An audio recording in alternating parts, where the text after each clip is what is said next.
Le ultimissime su Inter Bologna di Coppa Italia con una possibile sorpresa di Inzaghi. Attenzione alle sorprese e poi 2 aggiornamenti di mercato importanti in questo nuovo episodio di oggi in cui vi porto uno dei format più richiesti qui su Passione Inter. Vado quindi a riassumere in pochi minuti le notizie principali di casa Inter in questo momento. Ben ritrovati e ben ritrovate amiche ed amici Passione Interisti, vi chiedo subito un mi piace ed iscrizione al canale se non l'avete ancora fatto. Iscrivetevi subito, clic sul tasto iscriviti così non vi perdete neanche uno dei nostri contenuti. Partiamo da Inter Bologna, allora, da un ottavo di finale di Coppa Italia che sicuramente è l'accoppiamento più difficile, quello che capita all'Inter perché affronta una squadra in zona Champions League di fatto, un Bologna che aveva anche fermato proprio l'Inter a San Siro in quel famoso 2-2 rimontando dal 2-0 ed è uno dei pochissimi passi falsi fin qui in campionato dell'Inter di Inzaghi ovviamente. Il Bologna arriva anche da una vittoria più che convincente e meritata secondo me sulla Roma, quasi una lezione di calcio con il Bologna che ha scavalcato proprio la Roma in classifica lo scorso weekend. L'Inter dall'altro lato deve fare i conti con un po' di stanchezza, devo dire, dal punto di vista fisico ma anche mentale, soprattutto Di Marco e Barella nella partita contro Lazio mi sono sembrati stanchi, anche Acerbi, Darmian e Çalhanoğlu qualche segnale lo hanno dato, credo sia anche abbastanza comprensibile visto quanto stanno giocando e a che livelli stanno giocando. E attenzione poi soprattutto bisogna fare i conti con gli infortuni anche, perché Quadrado si opera e tra poco ne riparliamo in chiave mercato. Sanchez ha un affaticamento e salta anche questa partita, dovrebbe rientrare sabato contro il Lecce. Lecce che è anche l'obiettivo di Stefan De Vrij che si avvicina, dovrebbe provarci per la gara del prossimo weekend di campionato, mentre per Dumfries qualche giorno in più probabilmente contro il Genoa nell'ultima gara di questo 2023. Inzaghi quindi un po' per esigenza, un po' anche per tenere sul pezzo tutta quanta la rosa, prepara più di una variazione in questa formazione e c'è qualche voce anche su una possibile sorpresa, come vi dicevo, a livello di formazione. Intanto Audero tra i pali dovrebbe esserci al posto di Jan Sommer. In difesa al momento, stando alle notizie che ci sono in questo momento, mettiamo Bissek confermato a destra, un altro banco di prova molto importante con Acerbi e Bastoni. C'è il giovane stabile che si candida ma più per avere qualche minuto a gara in corso probabilmente, vedremo. Darmian dovrebbe essere ancora una volta titolare a destra con Frattesi, Aslani e un ballottaggio che è molto aperto tra Barella, c'è anche Klassen, c'è Sensi, bisogna ancora capire lì sulla mezzala sinistra chi ci sarà.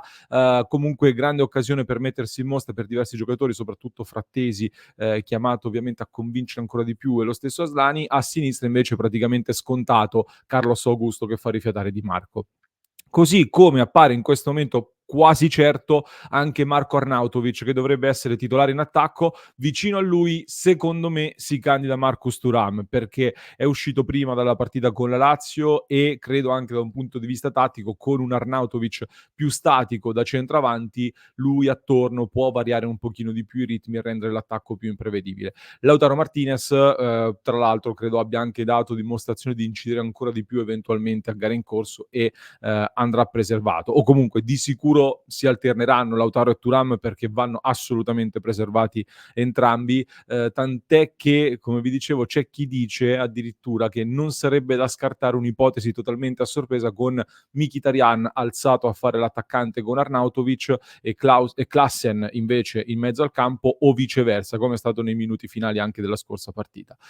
Del Bologna poi parleremo in maniera più approfondita nella diretta delle 19:30. Intanto vi chiedo di farmi sapere nei commenti che ne pensate di questa probabile formazione, quanto turnover fareste voi in Coppa Italia e chi schierereste quindi in attacco in questa partita. Adesso però ci colleghiamo al tema mercato perché come vi dicevo è strettamente legato anche a questa partita. Dico questo perché il tema dell'attacco è un tema aperto da settimane, non si è mai chiuso in realtà dalla scorsa estate. Anche in queste ore devo dire che le prime notizie che arrivano dal mondo Inter sono sempre sull'attacco, ci fanno capire che non ci si muoverà per gennaio. Al momento le notizie vanno in questa direzione qua. C'è fiducia, diciamo, ancora nel fatto che Arnautovic e Sanchez possano fare più di quanto hanno fatto fino ad ora. Però ecco, mi pare evidente che tra Bologna, Lecce e Genoa, le ultime 3 gare di questo 2023, di questo anno solare, prima dell'inizio poi del mercato di gennaio, deve arrivare una risposta convincente, in particolar modo da Arnautovic soprattutto. Per forza di cose i riflettori in queste partite saranno puntati su di Arnautovic in attesa di vedere qualche segnale, e se non dà qualche segnale Arnautovic, per me credo sarà inevitabile dover pensare quantomeno di prendere un attaccante a gennaio, quantomeno valutare questa idea.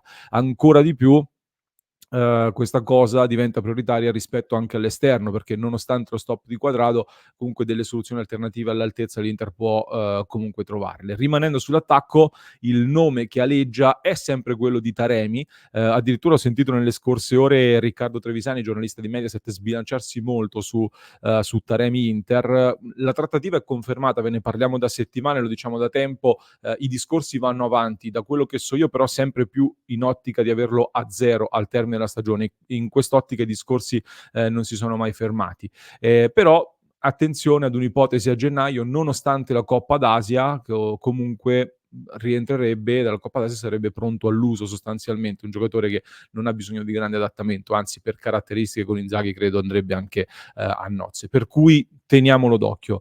Dicevo invece dello stop di Quadrado, che comunque ha tolto un elemento ad Inzaghi, e nonostante la crescita di Bissac in difesa rimane a quanto pare l'intenzione di inserire un altro giocatore lì a destra, e l'ipotesi di anticipare il colpo Thiago Giallo a gennaio in questo momento mi risulta fredda, perché non ha ancora recuperato del tutto, non è ancora pronto dal punto di vista fisico, e comunque l'intenzione è sempre quella di prenderlo a parametro zero in estate.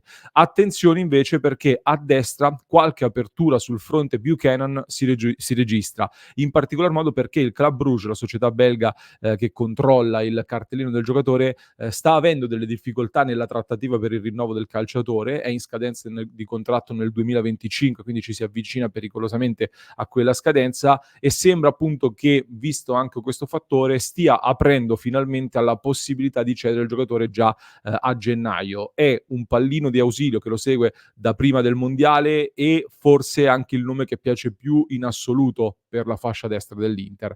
È chiaro però che si tratta di un investimento molto importante, quindi da fare anche nell'ottica di anticipare poi un colpo che dovresti fare la prossima estate. Bisogna trovare quindi i giusti incastri economici, e se ne saprà di più nei prossimi giorni. L'ipotesi più agevole, più probabile, rimane chiaramente sempre quella di pescare un'occasione in Serie A con dei giocatori anche qui pronti subito, magari in prestito o formule vantaggiose, e il nome di Mazzocchi della Salernitana resta sempre in piedi e da tenere d'occhio. Zanoli del Napoli è un giocatore che piace, ma ho delle difficoltà a credere che il Napoli possa cedere un giocatore all'Inter in questo momento. Si vocifera di Candreva, io ve ne ho parlato la scorsa settimana, mi erano arrivate delle smentite soprattutto legate all'ingaggio di questo giocatore. In queste ore c'è chi torna a parlarne in realtà, e quindi da tenere d'occhio. Altri hanno parlato dell'esperto Meunier del Borussia Dortmund, anche lui in scadenza di contratto 2024, ma arriva dai problemi fisici, quindi un pochino da vedere. Questo è il punto della situazione sul mercato, quindi con le situazioni più calde in questo momento. Si lavora comunque per piazzare in uscita Sensi e Agumé in modo da poter far spazio ad un esterno, ma come dicevamo, se in attacco non arrivano delle risposte, attenzione alla possibilità anche in quel reparto avanzato. In chiusura vi do anche un aggiornamento sul famoso algoritmo della Champions League che mi avete richiesto nelle scorse ore anche nel nostro gruppo Telegram. Ne parliamo sempre qui su Passione Inter. L'algoritmo di Opta, che fa un sacco di 10.000 simulazioni basati su tante statistiche di ogni squadra, e va a calcolare quanto è probabile che avvenga un determinato evento, in questo caso la vittoria della Champions League. Ecco, dopo il sorteggio con l'Atletico Madrid, secondo l'algoritmo di Opta, le chance di vittoria della Champions da parte dell'Inter sono aumentate. Si è passati da 6,97% a 8,44%. Questo perché nel confronto con l'Atletico Madrid l'Inter viene data favorita, con addirittura un 63% circa di passaggio del turno rispetto all'Atletico Madrid. Voglio sapere se secondo voi tornano queste percentuali, se siete d'accordo oppure no. Fatemelo sapere nei commenti. appuntamenti. Ci risentiamo poi in diretta alle 19:30, ricordandovi che le nostre dirette sono visibili a tutti, potete seguirci live, anzi vi aspettiamo in diretta, ma i nostri abbonati hanno poi la possibilità di recuperarle anche in differita. Quindi se volete sostenere il nostro progetto e avere accesso a tutti i nostri contenuti anche on demand, valutate la possibilità di abbonarvi, di sostenere il nostro progetto, ricordandovi poi che nel club di Passione Inter da giovedì arriva un nuovo appuntamento esclusivo, il Watch Party nel club di Passione Inter, quindi vi aspettiamo anche su passioneinter.club, mi raccomando. Vi lascio con un approfondimento in descrizione per chi ci ascolta in podcast, mentre chi ci segue da YouTube lo trova cliccando qui.